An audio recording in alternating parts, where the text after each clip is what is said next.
What's up, guys, and welcome to another episode of Keeping Up with the Commanders. We have a new setup here. It's going to be a new setup moving forward for the podcast because we have some pretty big announcements coming soon, so you don't want to miss that.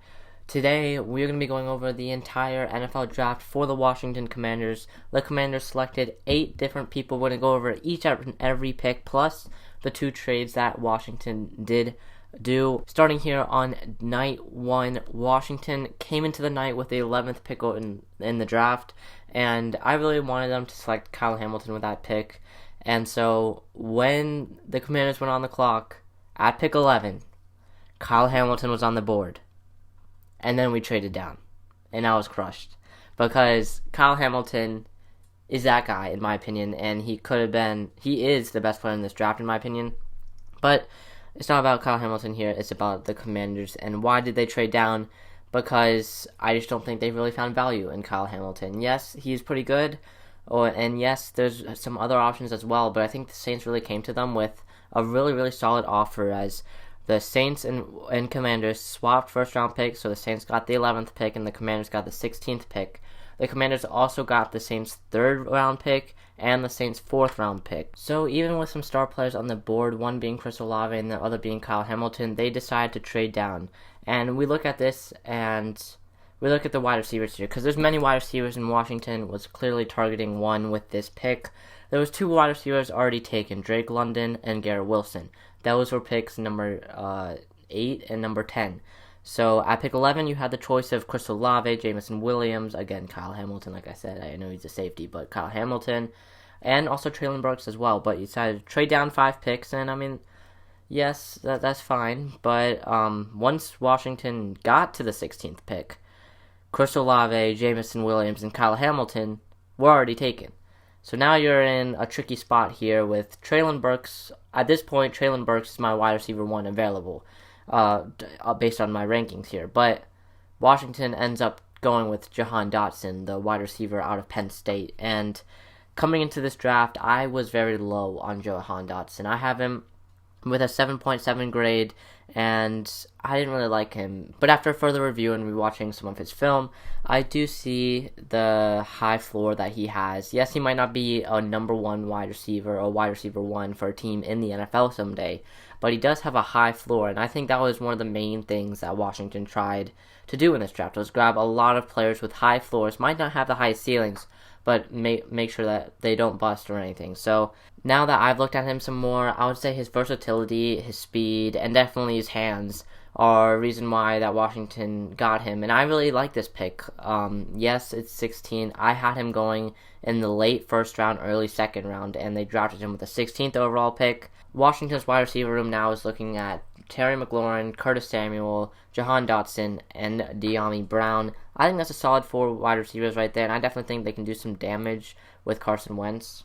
If Washington didn't trade away the 11th pick, I would have wanted them to select Kyle Hamilton if I were them.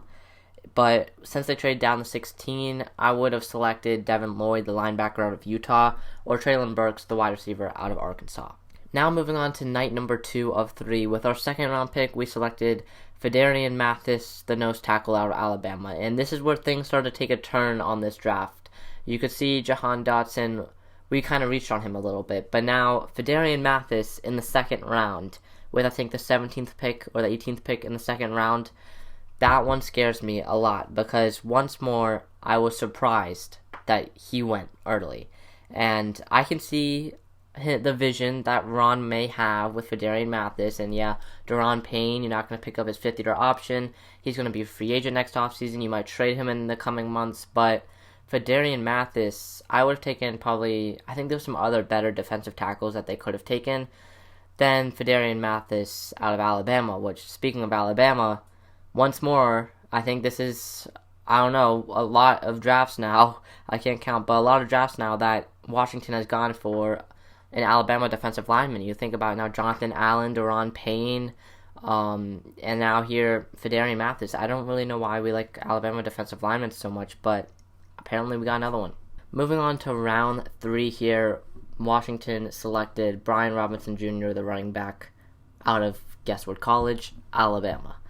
And this was probably the craziest pick that Washington did this entire draft. I still have not really know why we're selecting a running back here, even after going over this a lot of times, because it's 2 nights later as well. I still don't know why we chose a running back here in the 3rd round.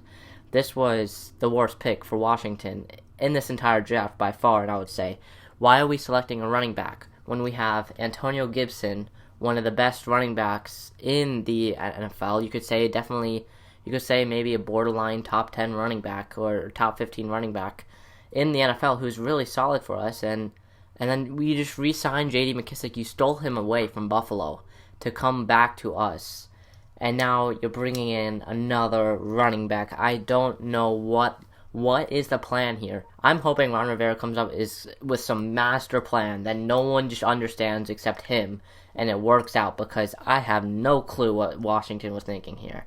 And are we just forgetting about Jared Patterson too? Because Jared Patterson, he showed a lot of promise last year. He showed it in training camp. He showed it in the preseason. He made the 53-man roster. And he showed a lot of promise being the 3rd running back to come in when J.D. McKissic or Antonio Gibson was struggling. And he even scored a touchdown too in the regular season as an undrafted free agent. So I don't really know why we're bringing in another running back. Do we just not like Jared Patterson? Do we not like J.D. McKissic? I mean, I don't really know why, because Brian Robinson, he's not a 3-down running back. I mean, he could be, but you have Gibson, who I think this is perfectly. Gibson with the 1st and 2nd down, and McKissic on 3rd down. But now bringing in Brian Robinson, McKissic isn't really going to get any carries. Gibson's not really going to get as many carries anymore. And so, I mean, I guess as a fantasy owner, you don't want to go for a Washington running back next year. Now we had 2 4th-round picks, the first one being Percy Butler, the safety out of Louisiana. I think he is a great gunner for special teams, and he's going to be a great pairing here with Troy Apke and Tress Way. I think Washington now has one of the best punting units with Tress Way, Troy Apke, and Percy Butler, the safety from Louisiana. And also, I think Ron Rivera's been saying, I mean, you guys need we need a Buffalo nickel role to fill Landon Collins' missing spot, and I think he was saying in his press conference earlier today that Percy Butler could be that guy to fill that missing spot. So it's going to be interesting to see what happens with Percy Butler, because, yes, he's a safety, but he's more known for special teams than actually playing defense. Now with our 2nd 4th-round pick, we traded that with the Panthers because we can't trade with any other team.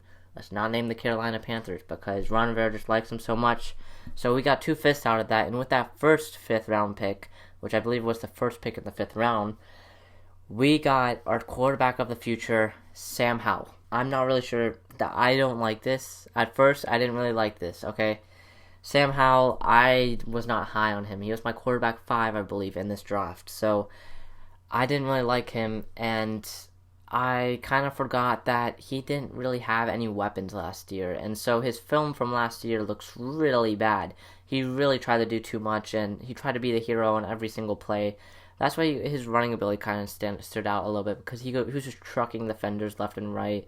His pocket awareness definitely needs some work, but his throw power and the sparks that he had back in that 2020 season with De'Ami Brown, he's now reconnecting with, that duo is back. And so I'm excited. I'm getting more excited for Sam Howell, because we now have Carson Wentz, who's going to be our starter week 1, because Ron Rivera says that Sam Howell is more going to be a developmental quarterback. He's going to develop over this next season. He's not even going to be the backup. I don't think Taylor Heineke will be. But the following season in 2023, if Carson Wentz doesn't do that great, Sam Howell might be our guy. So it's going to be interesting to see. We did get really good value out of this. A 5th-round pick for Sam Howell, I would say, is definitely a big-time steal. With the other 5th-round pick that we got in the trade with the Panthers, we chose Cole Turner, the tight end out of Nevada, and I don't hate this pick at all. Like, injury after injury after injury for Logan Thomas. John Bates he's a really solid blocking tight end, but he's really young, and we can really develop him as well as Cole Turner here. And we lost Ricky Seals-Jones in the offseason, so I think this is some good depth at tight end, and I really like this pick for Washington. We did not have a 6th-round pick, but we did have 2 7th-round picks, and with the first one, we chose offensive lineman Chris Paul out of Tulsa, not the Chris Paul from basketball, and this is the closest, though, that the Wizards will get from having a franchise point guard. Chris Paul is a pretty solid offensive lineman, and I think that we always need some help on the offensive line, because I feel after 5 games of the season, half of our offensive line is on the injured reserve list, so we always need some good depth. And with our final pick in the 2022 NFL Draft, we chose Christian Holmes, the cornerback out of Oklahoma State. We also needed a cornerback. I've been wanting a cornerback the entire draft. We finally get one here, and I haven't really heard that much from Holmes, but I'm really excited to start looking at his film and seeing what he can bring to the Washington Commanders. Some takeaways that I've gotten over or right after here the draft has ended.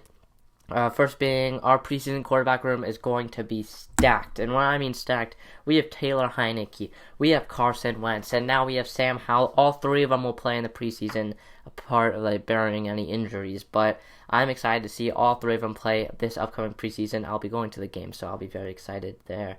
One other thing is we still need a linebacker, which we did sign. I did see recently that we did sign an undrafted free agent linebacker, but he's not going to be starting. So we still need a starting linebacker. And yes, we have Jamin Davis, but Davis, he really showed his strengths were in the outside linebacker spot. So we still need that inside linebacker play caller.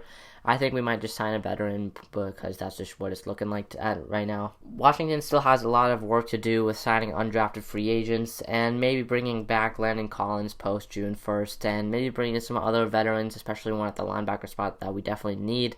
Thank you guys for watching another episode of Keeping Up with the Commanders. See you guys in the next one. Peace.